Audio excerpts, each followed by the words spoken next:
She was Hollywood's greatest star. Cut! But somewhere over the rainbow, Next time you come back in, try not to look so fat. life got in the way. Is this the end of the yellow brick road? The story of a legend. This is quite a comeback. Funny, I didn't know I'd gone away. Live with Judy Garland, Me and My Shadows, Sunday, February 25th on ABC. This week, lovers Keanu Reeves and Charlize Theron are running out of time in Sweet November. Precocious students uncover a conspiracy in recess, school's out. And Chris Rock makes an amazing comeback in Down to Earth.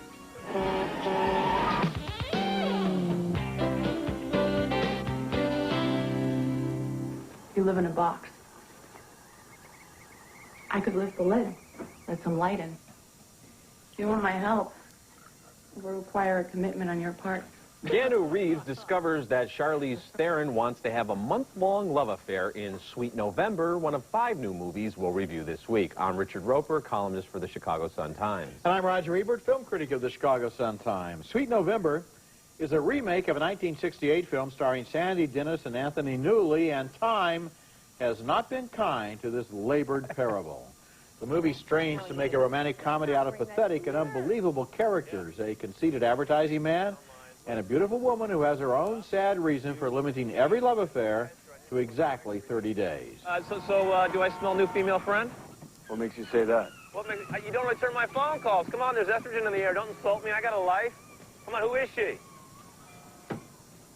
You wouldn't know her. He doesn't seem like the best prospect for a serious relationship, but she likes him and makes him an offer few men could refuse.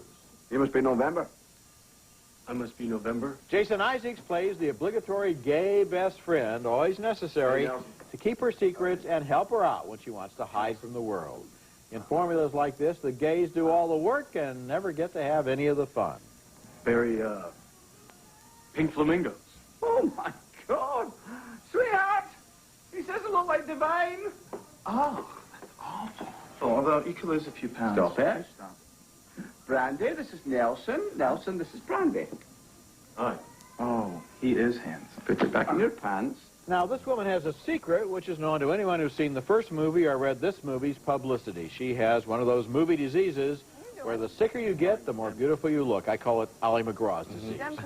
I hate it when a movie asks me to care about characters and then gives me nothing even remotely plausible to believe in. Sweet November is a tear-jerking machine that, for me, did not jerk one single tear. Well, your comments are funnier than anything in this movie because it tries to be a comedy at first, and then it does this whiplash thing where, oh, by the way, she's really sick. And if you were going to pick anybody in Hollywood to play a workaholic, self-serious guy, would you go with Keanu Reeves? Is that bad casting? I don't think so. He just approaches it by being abrupt with everyone. Exactly. Cutting off the sentences. I knew we were in really big trouble when he climbed through the window at the Thanksgiving scene with a big bundle of presents, including a wacky wig and bubbles and dance records, as they look back on the wonderful 8 days they've spent together in this relationship. Yeah, he climbs through the window. He's like Santa Claus. And out of the bag, among the things he takes out of the bag is an automatic dishwasher. Now, how can you get an automatic dishwasher into a bag small enough that you can climb through a second-floor window with it over your shoulder? The answer, I'm afraid, is this is a very small automatic dishwasher. But as he pulls it out of the bag, I was just shaking my head in disbelief. And you make a real good point, too, about the obligatory gay. I want to get one of those gay best friends who exists only to live down the hall and bring you warm chicken soup and be funny and flamboyant, and they have no life of their own. I mean, talk about an offensive categorization. This is just a really terrible movie. You got it. Okay, our next movie is Recess, School's Out. It's a breezy and good-hearted animated caper about a bunch of grade school friends who live for playground breaks and summer vacations.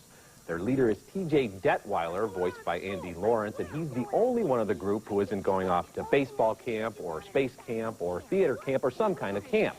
So his solo wanderings take him past the 3rd Street School, where something very strange is going on. No, it really happened. I saw Prickly disappear. Well, if Prickly disappeared, then who's that?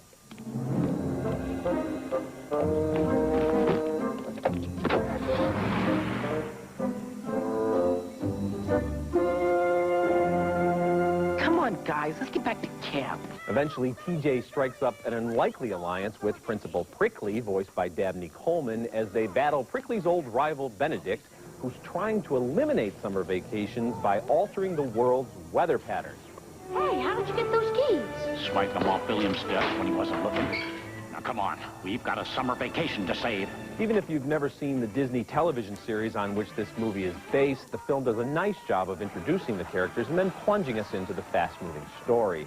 Factor in a soundtrack that somehow manages to blend 1960s bubblegum hits, the voice of Robert Goulet, the Colonel Bogey March from Bridge on the River Kwai, the theme from SWAT, and 2 arias, and Recess School's Out is a real delight. I like it. I have a lot of affection for it, but I can't quite give it thumbs up. It didn't quite work for me. I kind of compared it to Rugrats in Paris, which I thought was truly a charming film with elements in it that adults could like and identify with and be entertained by. I think this movie would be great for kids, up to maybe around 10 or something like that. I'm sure they would love it. I would recommend it for them. I'm not sure I would tell an adult to go see it by themselves. Would you?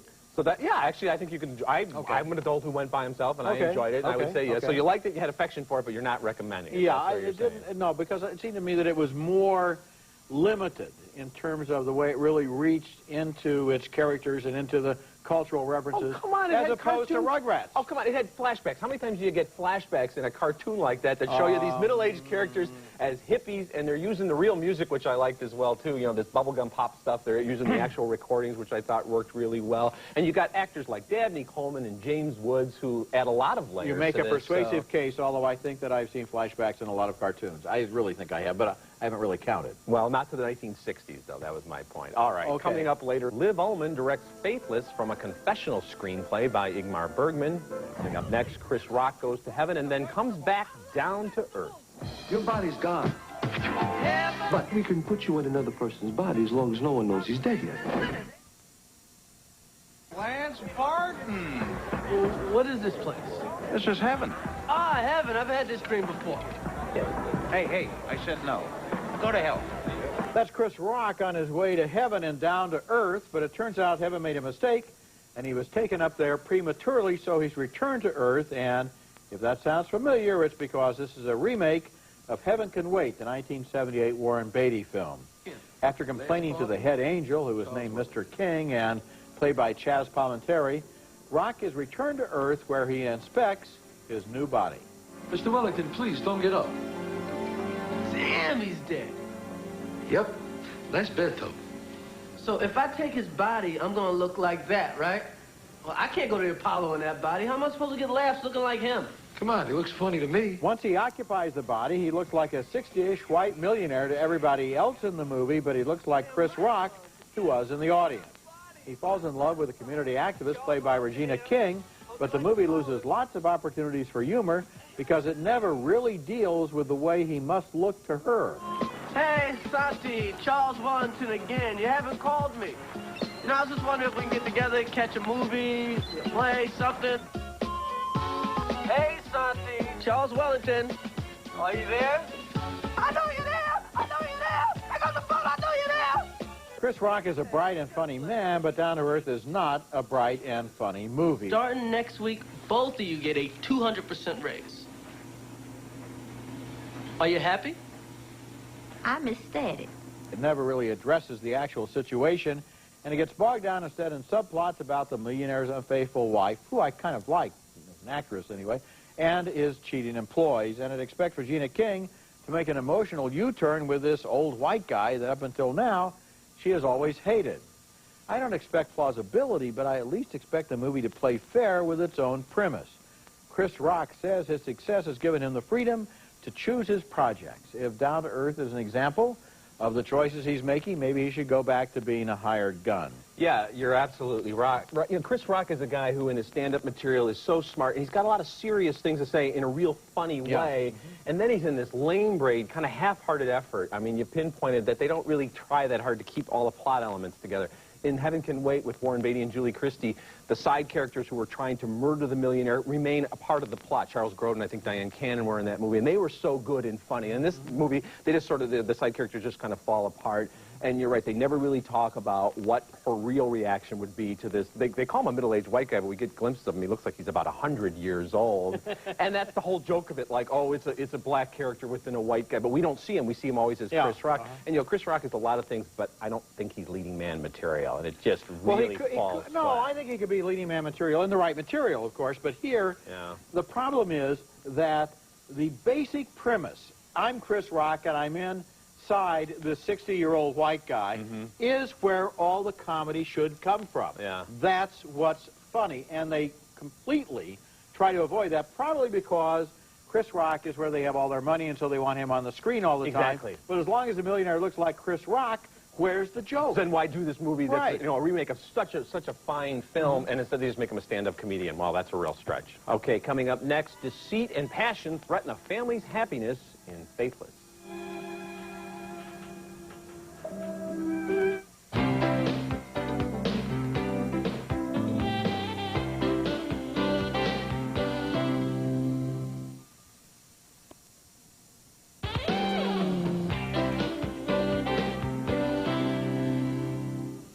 Så här enkelt är det faktiskt. Jag har fått ett stipendium om jag ska resa till Paris för att teater. Passar väldigt bra eftersom Marcus är i Los Angeles och Isabel ska vara småningom på landet.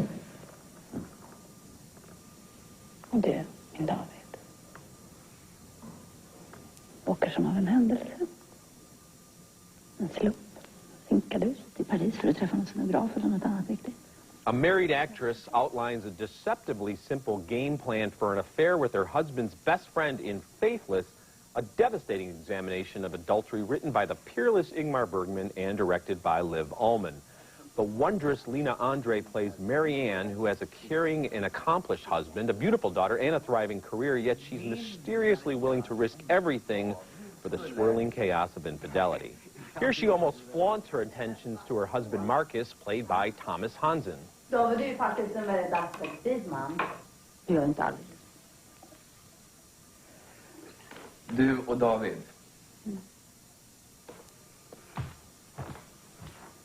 Ska jag tala om varför det ska vara omöjligt? Interesting that Marianne's physical connection to her husband is really more passionate than her new liaison with David, which would be unlike the conventional stereotype.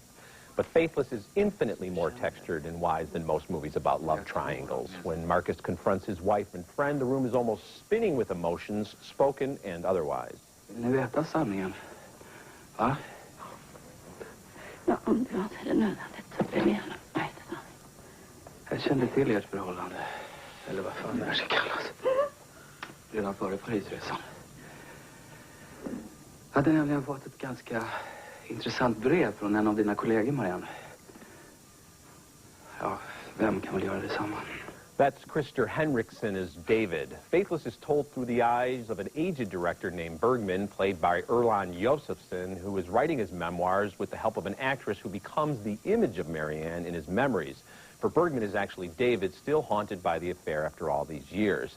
Like David, we're seduced by Marianne's timeless face, casual sexiness, and sharp wit, and so we're floored by the consequences of their actions. Faithless is a daring movie for the 21st century. It strives to teach us an old-fashioned lesson about morals. Yes, it does, and I think it also shows Bergman still struggling with the results of an affair that, according to his autobiography, he had in 1949. And, of course, that office and that room and that desk and that view and the beach and the island are all his island, his beach, his house, where he lives. And this is very autobiographical. And what's interesting, at one point, the most horrible, unspeakable thing that happens in the movie is handled in dialogue. It's described by Marianne, and we have to picture it in our mind. That's the same thing he did in his movie Persona, where there was a scene on a beach between two women and two boys, and we never see it. It's more dramatic this way. It's like this is just too painful to be shown on the screen. Exactly. And it becomes really a confessional moment. But we feel that so strongly because we've already invested so much in these characters. And there are all kinds of layers going on here. Liv Ullmann directing this, who had an affair with Bergman, and he's her mentor. But even if you don't know that and you just see this movie going in cold, knowing none of this stuff, it's so effective because it's so well done. And unlike so many Hollywood movies that just go, well, you know, affairs are funny and affairs are the way things go, this is like, okay, wait a minute, you know, in a situation like this, many people are affected by this. Yes. The most of which is the 9-year-old daughter, who's sort of a side character, but when the camera moves in on her face and she hears what's going on around her, it's really devastating. It is. I love the way that he uses an actress who is also the actual woman. It's as if she's sort of there, and yet at the same time she's sort of in his imagination. And together they work out what really happened and what it all meant. Yeah. Our next movie was named the best film of the year by the National Society of Film Critics. It's from Taiwan. It's titled Yi Yi. It begins with a wedding, it ends with a funeral, and it's about a family's sense of loss. A businessman named NJ, whose mother-in-law is dying and whose wife is distant, perhaps as a result, reconnects in this scene with Sherry, his girlfriend from 30 years ago, during a business trip to Tokyo. His Japanese colleague has got them all figured out. I know you. You are his music. He changed your life, I know. How do you know? I met him only twice.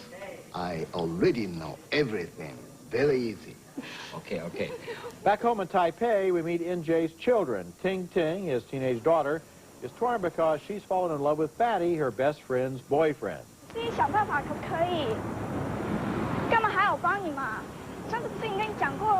And then there's 8-year-old Yang Yang, who gets into trouble at school.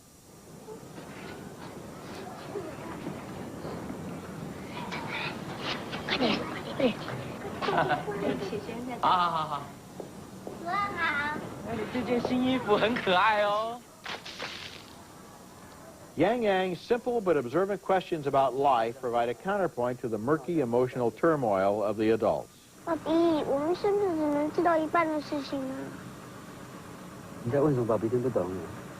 我只能看到前面，看不到后面，这样不是就有一半的事情看不到了吗？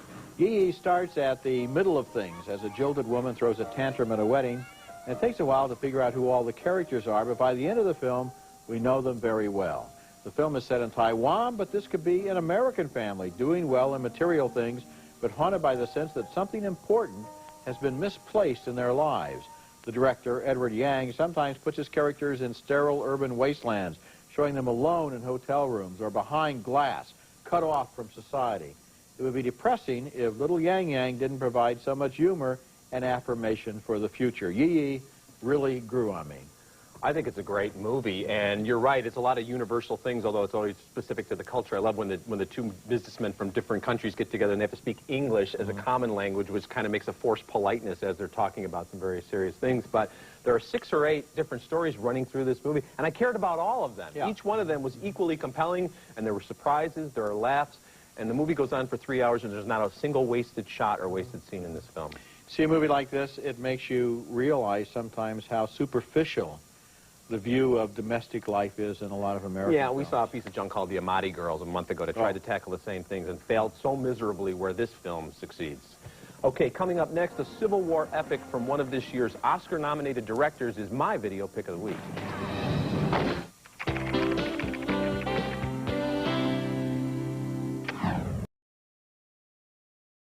The martial arts epic Crouching Tiger, Hidden Dragon has just been honored with 10 Academy Award nominations, including Best Picture, Best Foreign Film, as well as a Best Director nod for Ang Lee, an astonishingly versatile artist who in 1999 tackled a very different period piece about warriors in love. It's called Ride with the Devil. My video pick this week is one of the most authentic and gritty films ever made about the Civil War, starring Tobey Maguire and Skeet Ulrich as hardcore rebels who join the Missouri Irregulars, a ragtag bunch of bushwhackers who sense that the South is losing the war, but they keep on fighting because they're consumed with hatred for the murderous Yankees. Well, Dutchie, that Federal Alf Bowden, he rode straight from here and killed your father. He shot him in the neck down by the river, then booted him along Main Street till he died. Like Crouching Tiger, Ride with the Devil takes a breather from the fight scenes for a romance. So do you want to marry me? No, not too bad. Good. That's good news, because I wouldn't marry you for a wagon load full of gold. There are no real heroes in Ride with the Devil, and the battle scenes contain few moments of glory. Lee's camera provides some breathtaking images of the open country and several expertly choreographed battle scenes, but the story he tells is one of rebels with a lost cause fighting an unwinnable war against a more powerful enemy, the harsh elements, and each other. Ride with the Devil is an overlooked gem from one of the world's great directors, and it's my video pick of the week.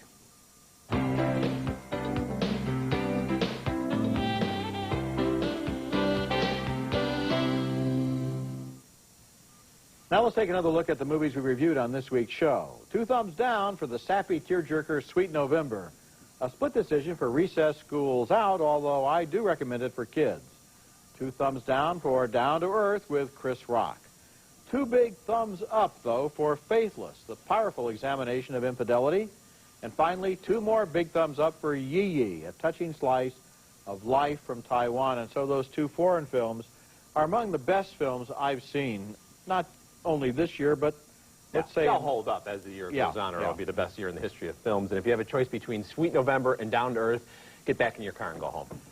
Okay, remember you can hear our reviews at Ebert-Roeper-movies.com and read us in print at suntimes.com. Next week, more new movies, including 3,000 Miles to Graceland, starring Kevin Costner and Kurt Russell. Time to go to work, baby. Also, a primate takes over Brendan Fraser's mind and body in Monkey Bone.